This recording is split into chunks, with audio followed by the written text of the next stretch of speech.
Hola, bienvenidos y muchas gracias por la invitación, muy agradecido. Mi nombre es Ariel Goldman y voy a hablar con ustedes sobre salud y economía en el contexto del COVID-19. ¿De qué vamos a hablar? En principio, un breve resumen del sistema de salud argentino y su complejidad, sus características. Luego el COVID-19 en Argentina, cómo impactó sanitariamente y económicamente. Lo que llamamos economía o salud, el falso dilema y el nuevo escenario mundial. Acompáñenme, por favor. Comenzando con el resumen del sistema de salud en la Argentina, encontramos los tres subsectores que hacen al sistema, el estatal, el de seguridad social y el privado, y los financiadores y prestadores. Como ustedes podrán ver, la mayor complejidad los tenemos en los financiadores de la seguridad social, donde están integrados por agentes del seguro de salud, obras sociales nacionales y sindicales, además las obras sociales provinciales, las obras sociales creadas por ley especial, como las universitarias y las obras sociales de las Fuerzas Armadas, y el PAMI, el Instituto de Seguridad Social de Jubilados y Pensionados, Instituto Nacional de Seguridad Social de Jubilados y Pensionados. Después tenemos las empresas de medicina prepaga. Y en cuanto a los prestadores, la mayor complejidad la tenemos en el sector público, ya que hablar de un hospital público no es lo mismo hablar de uno nacional, de uno provincial y uno municipal, porque tienen normativas distintas de funcionamiento, pero además cada provincia tiene las propias y cada municipio también, y tenemos hospitales que son SAMIC y hospitales que dependen de la universidad, lo cual tenemos un muy amplio rango de hospitales públicos, igual que de centros de salud. Bien, pasamos a este cuadro que se lo ve muy difícil, muy complejo, y en realidad quiero que refleje la complejidad del sistema de salud argentino. Esto es cómo se financian, dónde van nuestros aportes, contribuciones, impuestos, impuestos locales, las primas voluntarias. No vamos a hacer un desarrollo completo, simplemente quiero que ustedes lo tengan a entender que el sistema de salud argentino es complejo. ¿Sí? En distintos colores van a ver a los financiadores que mencionamos antes, dentro de la seguridad social, dentro del sector privado y del sector público. Las características del sistema de salud argentino es el énfasis en los procesos de recuperación de salud y de alta complejidad, en desmedro de la promoción. Tenemos una ausencia de integración o fragmentación muy fuerte dentro del sistema, incluso intrasistemas, o sea, en cada subsistema hay mucha fragmentación, como pudimos apreciar. Una incorporación y distribución no planificada de tecnologías, una gran concentración de médicos y escasez del personal de enfermería. Esto hace que en muchos lugares falten médicos o sobren médicos, pero además se nos complican porque faltan enfermeros en todos lados. Y un gasto excesivo en medicamentos. La Argentina es el país de Latinoamérica que más gasta en medicamentos de venta libre. ¿Cómo es la situación respecto al COVID? Bueno, algunas palabras para tener contexto de Carla Bisotti, secretaria de Acceso a la Salud de la Nación, y nos dice que del 100%, el 80% de las personas van a cursarlo en leve o moderado, un 15% tendrá complicaciones como alguna neumonía y un 5% una situación crítica y que requiere atención en terapias. Lo interesante o lo importante de esto también es comprender que no hay cura todavía efectiva para el COVID. Y cuando se habla de aplanar la curva, no solamente se habla de tener menor casos de infectados y por supuesto de muertos, que es el principal objetivo, pero sino también ampliar la cantidad de camas, el equipamiento y el personal. Lo cual esto hace que el sistema de salud en estos momentos esté recibiendo mucha inversión. Y esto va a ser algo importante para hablarlo en adelante. La situación de casos confirmados en Argentina, hasta el día sábado a la noche había 11.353 casos. Ustedes lo pueden apreciar en la curva en color negro. Y la cantidad de muertos, 445 en la curva azul. Fíjense que prácticamente se superponen, lo que esto nos da un indicio de que la cantidad de muertos confirmados se van manteniendo relación y que no hay un subtesteo importante. Sí hay que tomar en cuenta que por cada caso confirmado hay asintomáticos entre 3 y 6 asintomáticos dando vueltas, lo cual la cantidad de infectados es mucho más alta. Respecto a la tasa de incidencia, lo que presentó el gobierno y que los números dan correctos, son 24.3 confirmados por cada 100.000 habitantes. ¿Sí? Esto nos da en los 46 millones un volumen de los 11.353 contagiados, donde estamos bastante bien respecto a otros países que no han tomado medidas tan inmediatamente como Argentina. Esto nos está dando alguna pauta del funcionamiento de la cuarentena. Y esto es lo tal vez más importante, como fue aumentando la tasa de duplicación y sin embargo ahora nos encontramos con una tasa que ha caído mucho. ¿Sí? La tasa de duplicación es fundamental para poder controlarlo. Y fíjense que la actual está en 13.4, veníamos de 25 hace 15 días. Pero sacando el AMBA está en 33.7, lo cual ya está muy focalizado en el AMBA esto, donde se concentra el 85% de los casos. Incluso si comparamos AMBA, CABA, el resto de la ciudad de Buenos Aires es mucho mejor el promedio de duplicación y otras provincias afectadas como Chaco y Córdoba que todavía lo mantienen por suerte elevado. En el resto del país todavía los casos de duplicación es más alto, incluso en algunas provincias todavía por suerte no hay, esperemos que no haya. La situación económica pre-COVID ya era complicada, con fuertes desequilibrios fiscales en los últimos años, pero también en las últimas décadas, compensado con préstamos internacionales y deuda pública o con emisión monetaria e inflación. Con un ciclo de crecimiento senoidal, es decir, de crecimiento y crecimiento alternado, dando que en los últimos 10 años un resultado neutro en cuanto a crecimiento, altas tasas de inflación, gran porcentaje de hogares pobres, arriba del 40%, un alto desempleo e informalidad laboral, el desempleo medido oficialmente está por encima de los 10 puntos, y el soft default, en palabras del gobierno, que esperemos pronto llegue a un arreglo que sea beneficioso para ambas partes, pero principalmente que sea posible de pagar, porque si en el corto plazo entramos nuevamente en esta situación, el costo es muy pero muy alto, incluso más alto que el default actual. ¿Cuál es la situación del sistema de salud? Una situación financiera complicada, pre-COVID, donde la mayor parte de los ingresos provienen de los trabajadores, ya sea en el sector de la seguridad social como en el sector de las prepagas, donde 5 millones de los 6.200.000 afiliados provienen de la seguridad social, es decir, está atado el sueldo que ha perdido relativamente mucho en los últimos años, ¿sí? En lo que es el salario relativo. Un gran costo fijo, el aumento de salarios que se da en el sector, presión inflacionaria por costos e insumos de medicamentos, especialmente aquellos que son en dólares, los reactivos por ejemplo, la complicación por inversiones, ya sea por inflación, dólar o falta de crédito, y el COVID ha hecho que los prestadores pierdan entre el 50 y el 75% de facturación. ¿Sí? La gran pregunta que nos hacemos es cómo se financiará.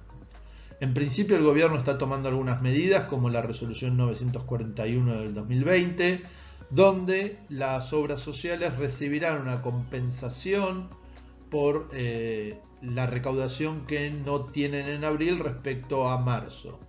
Esperemos que esto logre mantener la cadena de pagos.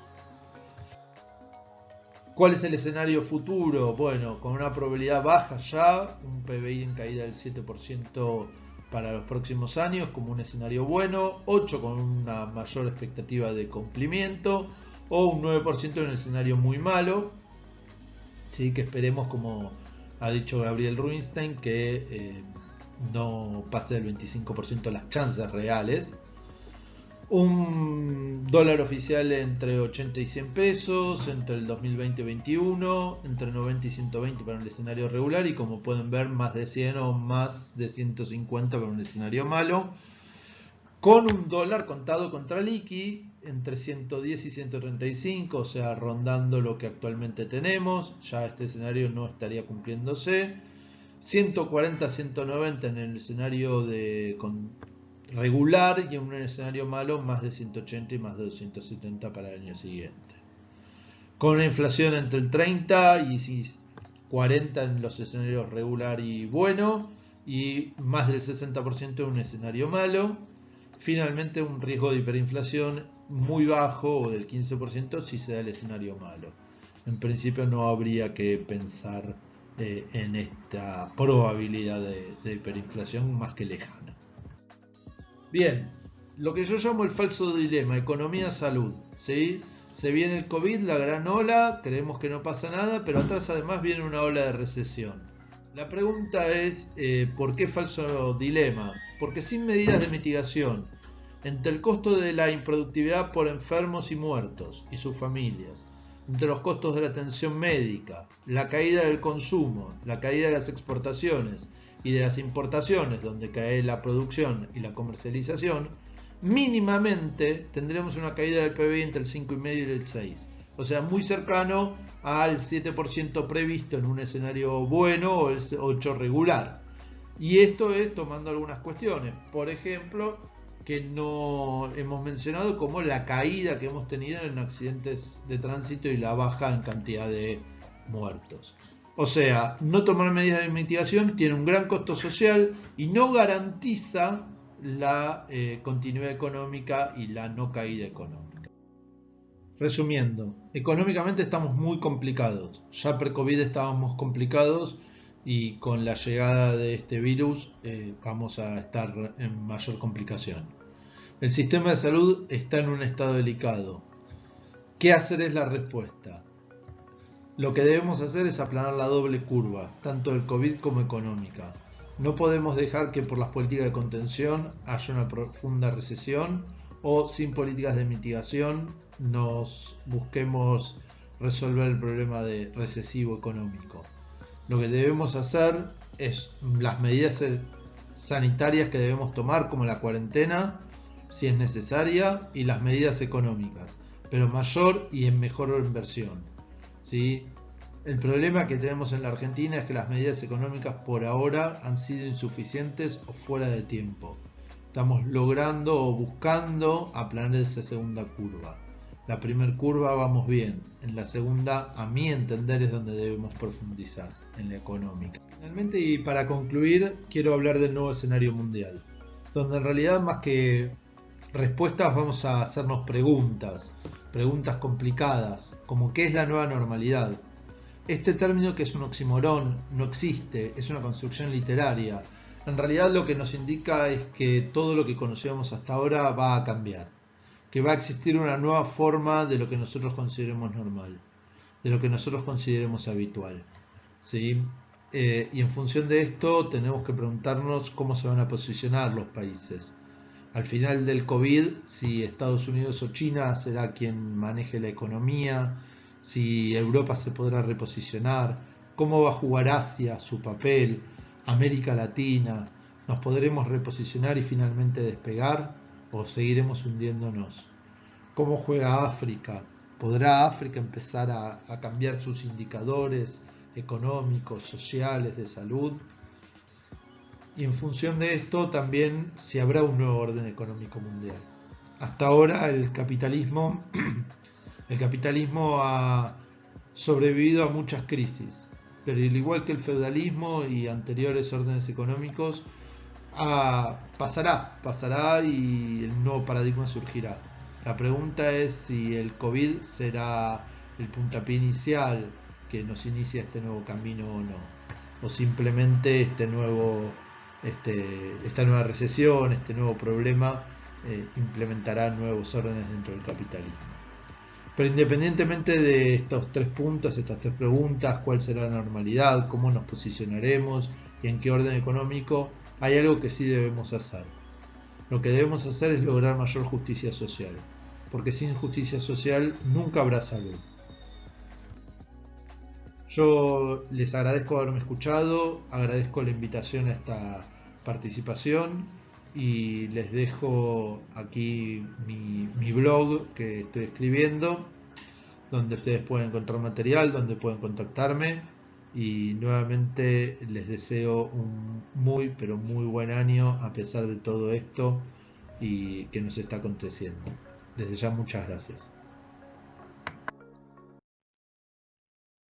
Hola a todos y a todas. En el marco del coloquio Más Trabajo y en especial en este capítulo dedicado a la salud, me toca contarles sobre un proyecto de ley del senador nacional Daniel Lovera que crea el Instituto Nacional de Evaluación de Tecnologías de Salud. Pero antes de interiorizarnos en el proyecto de ley propiamente dicho, corresponde definir brevemente qué entendemos por tecnologías de salud y a qué nos referimos cuando hablamos de evaluación de estas tecnologías. Bueno, por tecnologías de salud se entiende a medicamentos, productos médicos, instrumentos, técnicas y procedimientos clínicos, quirúrgicos y de cualquier otra naturaleza destinados a prevenir, tratar o rehabilitar la salud. Y a los fines del proyecto de ley que tenemos en consideración, se ha tomado la definición de evaluación de tecnologías de salud que da la Organización Panamericana de Salud y que voy a leer textualmente. Para la OPS, entonces, evaluación de tecnologías de salud es el proceso sistemático de valoración de las propiedades, los efectos y o los impactos de la tecnología sanitaria. Debe contemplar las dimensiones médicas, sociales, éticas y económicas y tiene como principal objetivo aportar información para que sea aplicada a la toma de decisiones en el ámbito de la salud. Bueno, organizaciones internacionales como la propia Organización Panamericana de la Salud y también la Organización Mundial de la Salud hace años que instan a sus Estados miembros a que adopten procesos de evaluación de tecnologías de salud como fundamento para la toma de decisiones en política sanitaria. En el Senado de la Nación, hace un par de años que este tema está en la agenda de debate, se han presentado incluso algunas iniciativas al respecto, se ha trabajado mucho en las comisiones de asesoramiento, pero no se ha llegado a tener una sanción de la Cámara. Existe, sin embargo, un consenso bastante amplio entre todas las fuerzas políticas que tienen representación en la Cámara de Senadores acerca de la necesidad de que nuestro país cuente con una institución de estas características. Básicamente porque la preocupación por la sostenibilidad del sistema sanitario es una constante, pero también porque la innovación tecnológica y la difusión de esas tecnologías se da a una velocidad tal que la oferta excede en gran medida no solo los recursos del sistema sanitario, sino también su capacidad para analizarlas comparativamente con las tecnologías que ya están incorporadas en el sistema. Este es un problema que tienen los sistemas sanitarios de todos los países del mundo, no solamente el nuestro, solo que en algunos países ya cuentan con procesos institucionalizados de evaluación de tecnologías. La mayoría de esos países son desarrollados, es verdad, pero también tenemos algunos ejemplos en nuestra región, como por ejemplo Colombia y Brasil. El proyecto del senador Lovera lo que intenta hacer entonces es recoger de alguna forma el trabajo que se ha venido haciendo en estos años, sumarle también algunas de las recomendaciones que han hecho los especialistas que asistieron en las reuniones de comisión y plasmarlos en esta iniciativa.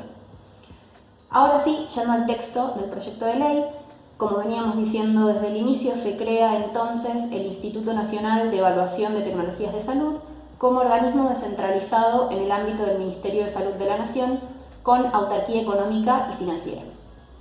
Se declara también de interés nacional y estratégico la evaluación de tecnologías de salud.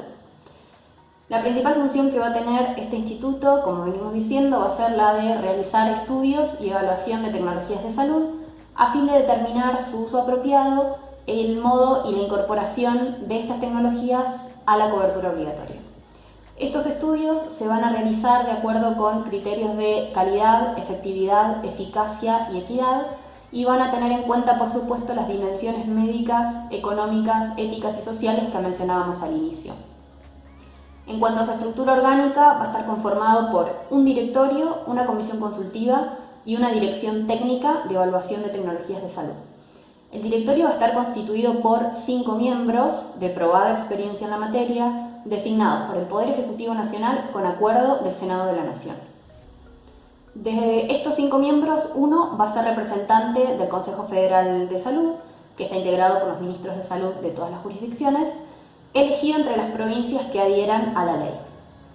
En cuanto a la comisión consultiva, va a ser la gran mesa en la que estén representados todos los sectores con injerencia en el sistema sanitario de nuestro país. Van a ser 12 miembros en total, entre los que va a haber representantes de, por ejemplo, la Superintendencia de Servicios de Salud, Obras Sociales, Prepagas, PAMI, ANMAT, laboratorios provinciales, instituciones académicas y científicas, organizaciones de pacientes y usuarios, va a haber un bioeticista. Bueno, todos los sectores van a estar representados en esta comisión consultiva. Todos ellos van a ejercer sus funciones con carácter ad honorem, asesorando al directorio y proponiendo la actuación del instituto en todas aquellas cuestiones que considere pertinentes. Y por último, la Dirección Técnica de Evaluación de Tecnologías de Salud, constituida por un director y un equipo de profesionales técnicos e investigadores que van a ser los responsables de llevar a cabo las tareas de evaluación propiamente dichas. Todos los informes técnicos y cualquier tipo de documento que elabore este instituto van a ser de carácter público. Y para afianzar ese carácter público se va a constituir un repositorio físico y virtual que contenga todos estos documentos y que por supuesto va a ser de acceso público. Y para que el instituto pueda cumplir con sus actividades de manera más eficaz, va a tener la posibilidad de establecer relaciones de coordinación y de cooperación con otras instituciones afines a su actividad, por supuesto, tanto nacionales como internacionales. Lo que se pretende con la creación de este instituto es consolidar la evaluación de tecnologías de salud como fundamento para la toma de decisiones, lo que va a conducir a una asignación más eficiente y más transparente de los recursos. A su vez, también se busca armonizar de alguna manera la política de cobertura, incorporando un criterio democratizador de manera tal de que no haya diferencias en el acceso a la salud entre ciudadanos y ciudadanas de nuestro país, independientemente de la zona geográfica en la que residan o de la cobertura que posean.